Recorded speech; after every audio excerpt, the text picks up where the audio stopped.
What's going on, everybody? This is the Flow State Podcast, and I'm your host, Mateo Flow.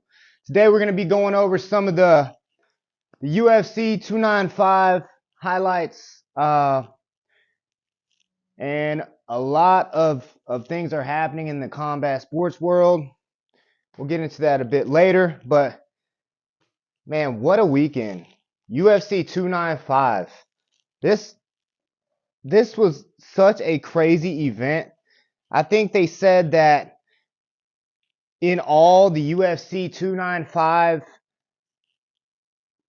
main card was under, like, it was something crazy. It was like something under 21 minutes. Every single, starting with Diego Lopez and Pat Sabatini. KO, TKO for Diego Lopez in round 1, minute and 30 seconds. I didn't know a whole lot about this gentleman coming into UFC 295. I've seen this gentleman maybe fight one other time, but this guy is somebody to look out for. This gentleman here is a jiu-jitsu artist turned striker, as we see. This guy has really made it a point to work on his striking, and we definitely saw that improvement. With the KO victory in round 1 at a minute and 30 seconds. Pat Sabatini, man, that was unfortunate, but that was a brutal TKO. He just ended up just taking him to town on the ground. And Diego Lopez, wow, this guy is an athlete. This guy has, he's kind of known for his like little mullet comb over type of haircut he's got going on. He is a straight up athlete, and he's somebody to look out for. I really like his style. He's a Brazilian born fighter, but he trains out of the same gym Alexa Grasso, the champion, the woman's champion, fights out of. So I'm sure that championship spirit rubs off on everyone in the gym. It must, because they got some stuff cooking up in that gym. Next, we got Matt Frivola and Benoit Saint Denis. I'm butchering that guy's name. He's a Frenchman, but both of these guys. You got the steamroller Matt Frivola, with the hometown advantage over there. This card was in Madison Square Garden, and then Benoit came there and turned it to his home. He got the TKO in round 1 at a minute and 31 seconds. So this guy was special forces in the French military, and this guy has as big of heart as it comes to when it comes to being a fighter. This guy will go out on his shield no matter what. This guy is someone to look out for. He's calling for the likes of Justin Gaethje in the crowd. So, hey, I would love to see that fight. Justin Gaethje and Benoit Saint Denis. That would be an awesome fight. They both have extremely, their willpower to win is just incredible. The mindset of a special forces individual is tough as they come. So, we got Justin Gaethje, who's a straight up gladiator, versus him. I think that would be a fan fight for sure.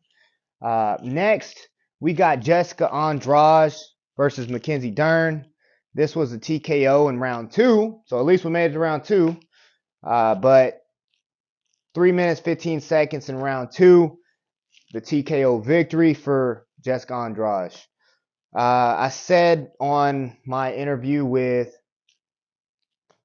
MLH Media that Mackenzie Dern, I just didn't feel like she was going to be able to stand and trade with Jessica Andrade. I think Jessica Andrade is a little pit bull. That's what I said. She's built, she's stout, her strength is incredible, and black belt in jiu-jitsu. So is Mackenzie Dern.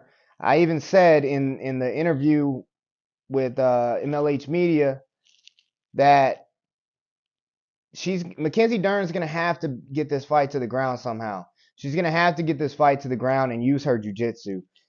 Her striking, she was working with Jason Perillo over there at Ruka. Unfortunately, the gym's closed down, and it doesn't seem like they're working together any longer. So Perillo is a very great coach. I mean, you see what he's done with Marlon Chito Vera, and he's worked with Luke Rockhold, Michael Bisping, all those guys over there at Ruka, and you know she really needs to get her striking up to par. I mean, we heard Daniel Cormier saying it the whole time during the fight. He's never seen someone at this caliber, kind of in the rankings, kind of have that deer in the headlights look when getting hit with some of these shots and kind of just looking out of place in some of these situations on the feet. Excuse me. I mean, she was at certain points she was flailing. I will say this: one thing she did catch Jessica Andrade with the 1-2 straight down the pipe. That's kind of what she was throwing, and it worked a few times. So great job on that, Mackenzie Dern. But I think to beat someone in the likes of Jessica Andrade with that Muay Thai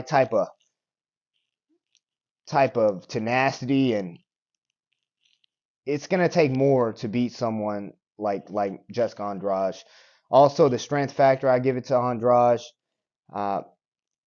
Mackenzie Dern just wasn't able to get the fight to the ground, which is what her key to victory would have been. But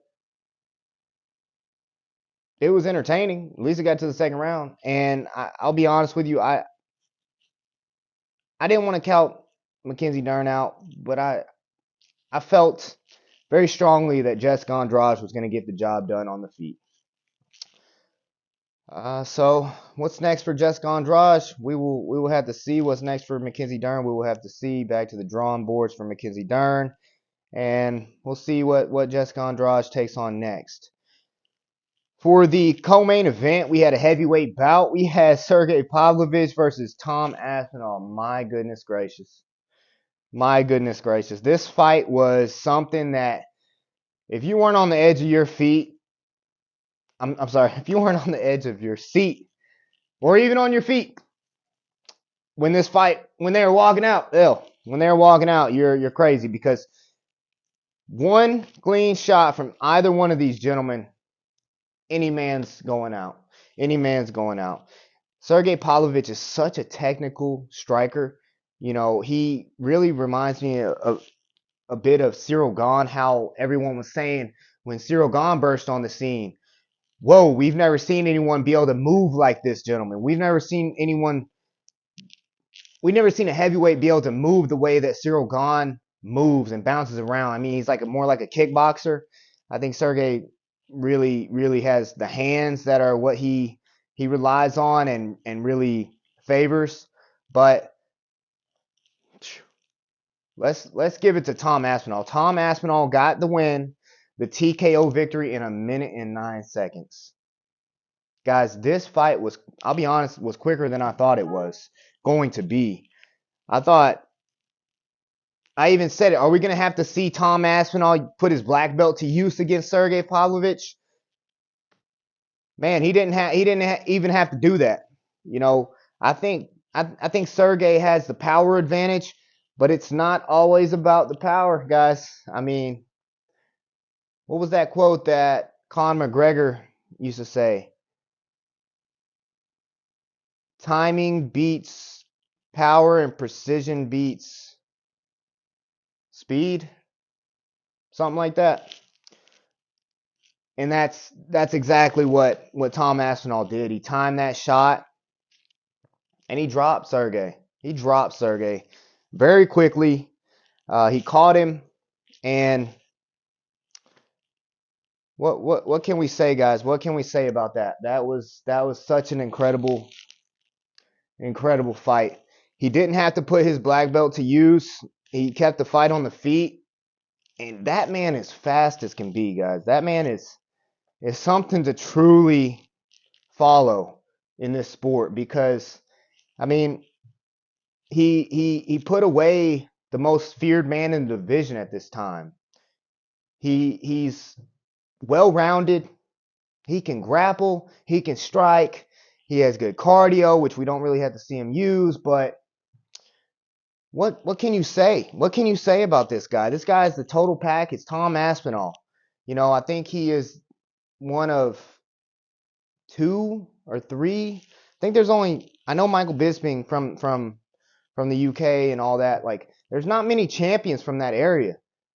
I mean, we got Leon Edwards, we got Michael Bisping, we got now Tom Aspinall as the interim, champion. Guys, I think Tom Aspinall beats John Jones at this point. I seriously do. I don't want to count John Jones out, but even after he's recovered, I just think Tom Aspinall is the new dog in that division. I think he's gonna.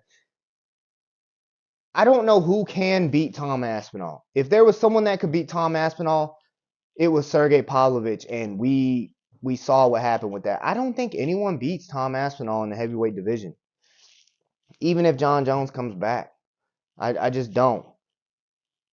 John has gotten older, and Tom Aspinall's young, hungry, confident as ever after putting away the most feared man in the division. Guys, that's got to do something for your confidence.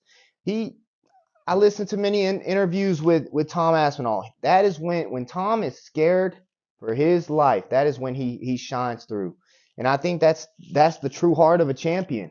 And I think that it's gonna be a while until we see someone take the throne of the heavyweight championship. It's odd to me how they didn't just have this be for the heavyweight belt and not the interim heavyweight belt. I know John Jones is the reason, that's why, but still, guys, I mean, we seen with Francis Ngannou, they didn't bat an eye to just throw the heavyweight belt back out there. And when John Jones fought Cyril Gane, it didn't take very long. And this, John Jones is going to be out for 8 months to upwards of a year, possibly. So I don't want to see Stipe versus John Jones. I think Stipe's not in his prime anymore. And I think John Jones needs to fight Tom Aspinall. I don't think John Jones wants to fight Tom Aspinall. I don't think he, at this point, wants that challenge, to be quite honest with you. I think his plan was to fight Stipe, and that's what his plan is. They both want to just fight each other. I think that after this fight, he's already kind of hinted at it. I think John Jones retires. I think Stipe retires.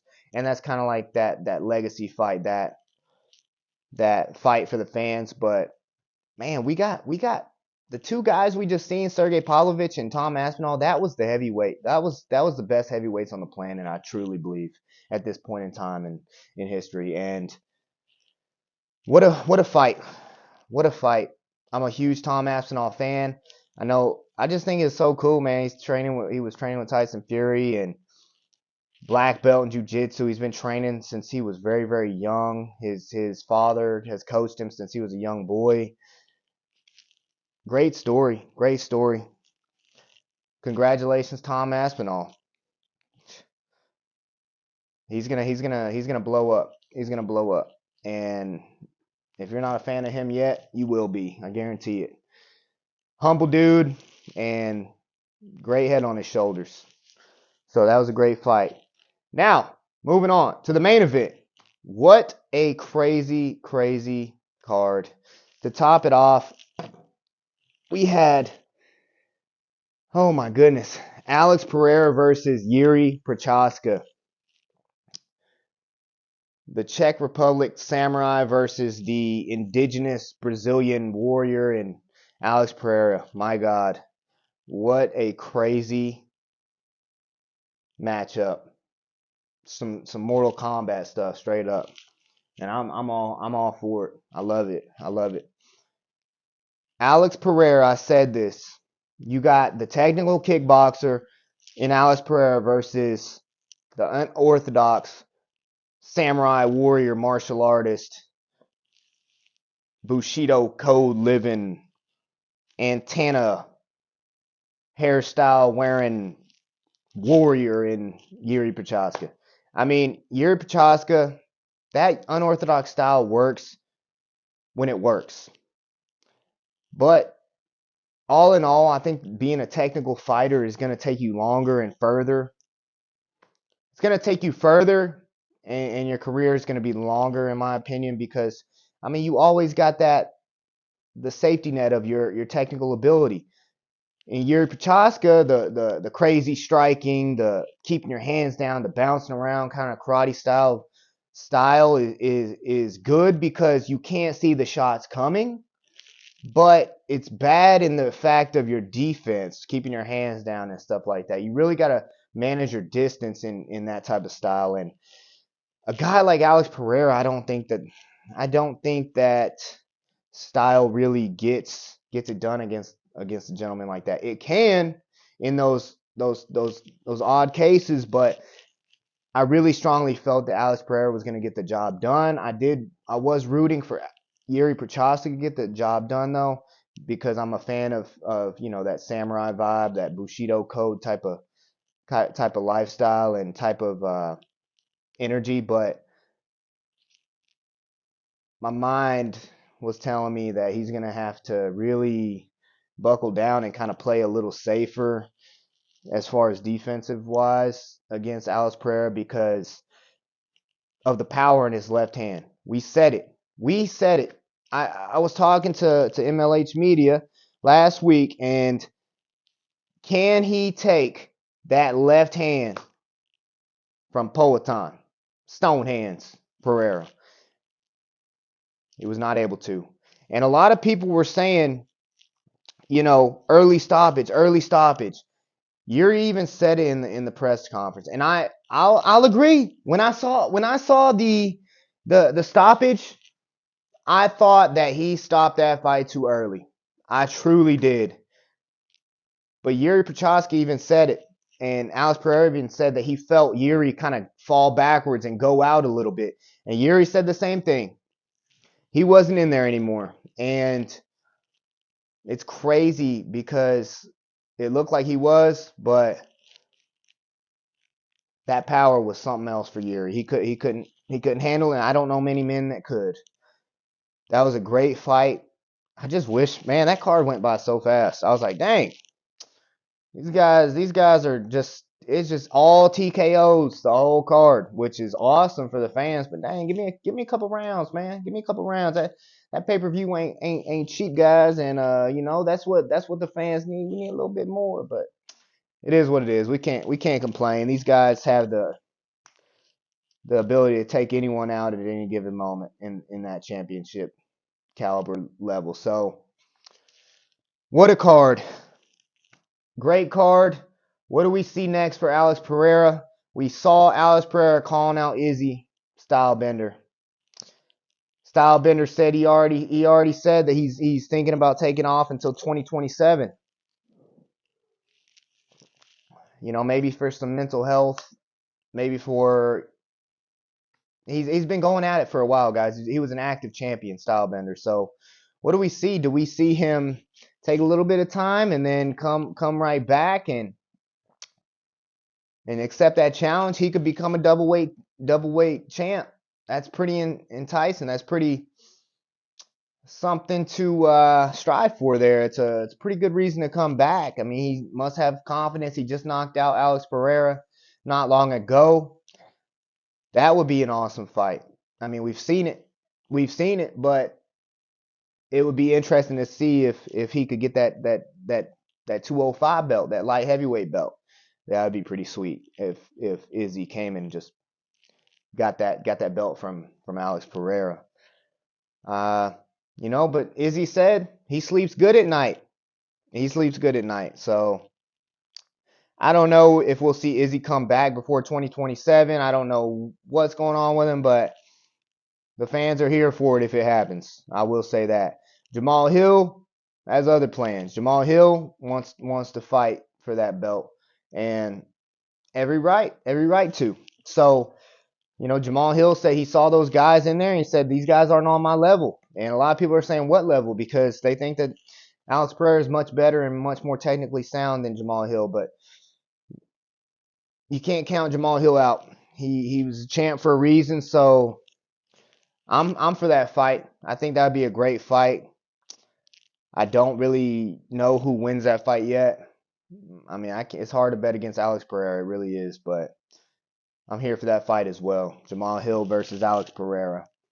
Uh, hmm. Shoot. Yuri Prochazka, man, just get your head back on straight. I already see you out in the damn jungle doing your training, so I know he's gonna be back. I think that he thrives off of more challenges, and he really is just about being the best version of himself at the end of the day. So that's what's really great about having that mindset. You're not owned by your title, your title is just something that is a bonus when you're just mastering your highest self. So that's what your Chaska's soul mission is in life, self mastery. So I'm here for it. Always fun, always exciting watching you fight. So great job and keep your head up out there.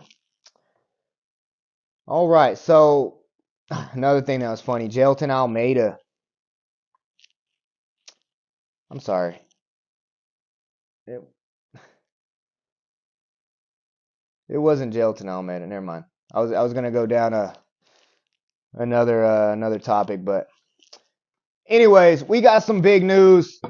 We got some big news, guys. Marlon Chito Vera versus Sean O'Malley is happening in March. We don't know where yet. But we are seeing the beginnings of the build up. We're seeing the face offs on the internet going around on all the fighting streams. We're seeing it. We're seeing the promotion begin. Marlon was at Ariel Helwani's MMA Hour Live. Dillon Danis was at the MMA Hour Live. What do we see with Marlon Chito Vera versus Sean O'Malley? What I see is Sean O'Malley has really taken on some serious challenges in Petr Yan and in Aljamain Sterling. I don't think that finish can get any better. Even Sean O'Malley said that's why he's not interested in another fight with Aljamain Sterling, because there's no better way to finish that job than what he did against Aljamain Sterling. Just completely timing that shot right and just dropping him, finishing off with hammer fists on Aljamain Sterling. Very, like it was easy, to be honest with you. I think he got into Aljamain Sterling's head. I'll be honest with you. I think that fight was a lot like a Conor McGregor fight. It really was. I'm just curious to see how big can Sean O'Malley become, because that was a lot like when he dropped Jose Aldo. Just timing that shot and just beautiful striking from Sean O'Malley. I think Chito Vera has the technical ability. He's already beat him once. Sean O'Malley doesn't count it. I don't know who counts it and who doesn't count it. My opinion, I count it. It's a fight. Anything can happen. He hit that nerve in Sean's leg. He did that with the kicks. He numbed out his leg and finished off the fight. So he did win the fight. But Sean O'Malley, in his mind, which is the most important thing in a fighter's realm, is their mindset. In his mind, he didn't lose that fight.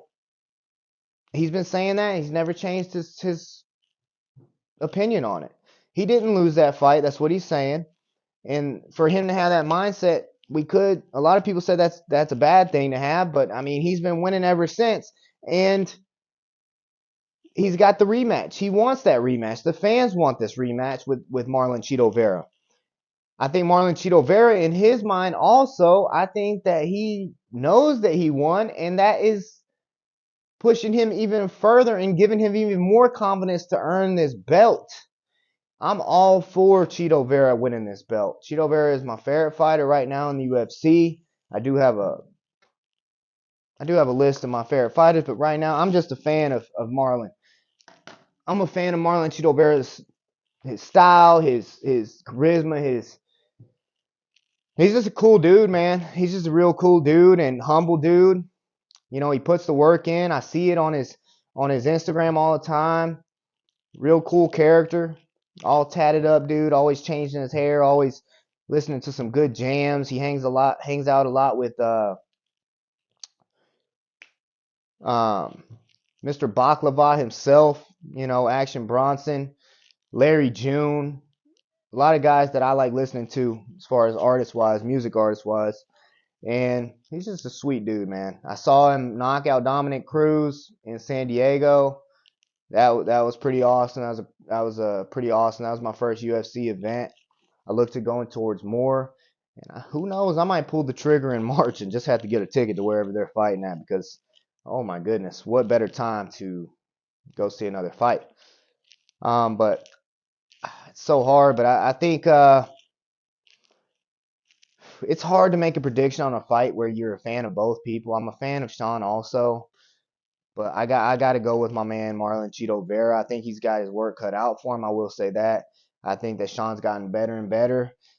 I have seen that Marlon Chito Vera doesn't start off very fast in some certain situations, and against Sean O'Malley, that even though Sean also doesn't always start off the fastest, but man, he's got to really make it a dogfight. He's got to make it a dogfight. I emphasize that against Sean O'Malley. He has to make it nasty. Elbows, knees, you name it. Get in close. Close the distance on him. What if we saw a grappling match between these two guys? I mean, Marlon Chito Vera is a black belt. Sean O'Malley is a brown belt in jiu-jitsu, training under Taquino and Tim Welch and all those great guys over there in Arizona. But man, what if it was just a stalemate and they just went out there and Marlon tried to take him down and submit him? I don't know. That would be pretty crazy. But I think that Marlon Chito Vera can get the job done, and I'm all for that. So we got that fight to look forward to, guys. What a great fight at the beginning of next year, March. So news is out that Conor McGregor won't be fighting until summertime, probably July. I just saw John Kavanagh, his coach, on MMA Hour with Errol Hawani. For whatever reason, business, whatever reason, he's not going to be fighting until probably July now. They're saying maybe possibly because UFC 300 is already stacked to the gills and they don't really need that for that. It's probably a business reason. But, I mean, I just saw an interview with Conor McGregor and it looks like he's going crazy, like a caged animal. That's even what Ariel Helwani said. And I felt you can feel these people's passion and energy. And Conor McGregor needs to get a fight. He needs to fight. He needs to get a fight. Are we going to see him fight Michael Chandler? How long can Michael Chandler hold off? Because even Michael Chandler seems to be getting tired of waiting, even though it will be red panty night for him when he does get that fight. So I think he knows how big that fight is, and I would just keep training. Fight of your life, win that fight, get that red panty night, and try to take Conor McGregor out because that's what it's going to take. You know, it's going to be very interesting. It looks like Conor McGregor's slimming down. His coach was saying that he's getting the good training in. He's traveling. He's getting good rounds in. His mindset is there.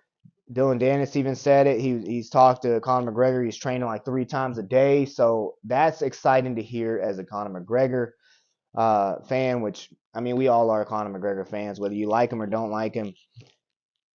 We're all fans if we watch his fight. So that's good. That's good news for the entertainment aspect of the UFC. And I'm all for Conor McGregor coming back and putting on that great show that we know that he will. And I'll be honest, man, I want to see him win. I want to see Conor McGregor win. I think he's got his work cut out for him with Michael Chandler, but I want to see Conor McGregor get a win under his belt. It's been a while, and if he wants to get back to that title, he's going to have to get a win under his belt. So, next, We got Dillon Danis. Like I said, he was on the MMA Hour Live. He was taking live questions and whatnot. Man, they're saying that he's already in negotiations with the UFC.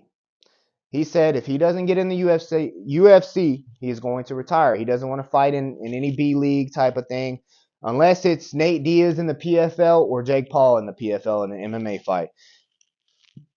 Nate Diaz doesn't want to fight in the PFL because it said it's a scrub league, and Jake Paul wants to fight anybody in PFL because I think he has a contract in PFL with the PFL. So, holy cow. If Dillon Danis comes in and fights he said he can make 170 or 155. It looks like he'll probably be fighting more at 170. Decently big guy, 6'1". Probably walks around like 195 or so, 190. Man, who do they match up Dillon Danis with? I've heard a lot of them talk about Kevin Holland. Dude, that would be sweet. You got the striker versus, the jiu-jitsu artist. How good is Dillon Danis' wrestling? He's not a wrestler. He's always talking about, I'll double leg you this. He's not a wrestler, but even in his Bellator fights, I saw his wrestling abilities look pretty good. They really did. I'm not going to say they're on any type of Dagestan level, but he can take the fight to the ground, which is important. Kevin Holland also has worked a lot. I mean, he went to AKA, was training with Daniel Cormier and working on his grappling and his wrestling. I've seen him do some of those UFC Fight Pass grappling only, submission only bouts. So he's definitely sharpened his game. His coach even said it, like that's what they worked a lot on that because that's been a flaw of his. But Kevin Holland versus Dillon Danis, man, that's a sweet fight. Do we see Kevin Holland versus Dillon Danis in 2024, guys? That would be pretty awesome. They're saying a lot of people hate on Dillon Danis, and I get why. I think we all get why. That boxing fight was absolute garbage. He even said it. He didn't have a coach. He this and that. No excuses, but it was pretty bad. It was pretty bad as far as boxing. Entertainment wise, the build up for the fight was more entertaining than the fight. But how good can Dillon Danis be in MMA? I think he really. Here's a good comparison. I think that his striking needs so much work. I think that it's kind of like the Mackenzie Dern thing. Like at this level, when you're fighting these guys that have fought the who's, your strike, everything has to be there. Everything has to be there. Unless you are so good at your one discipline.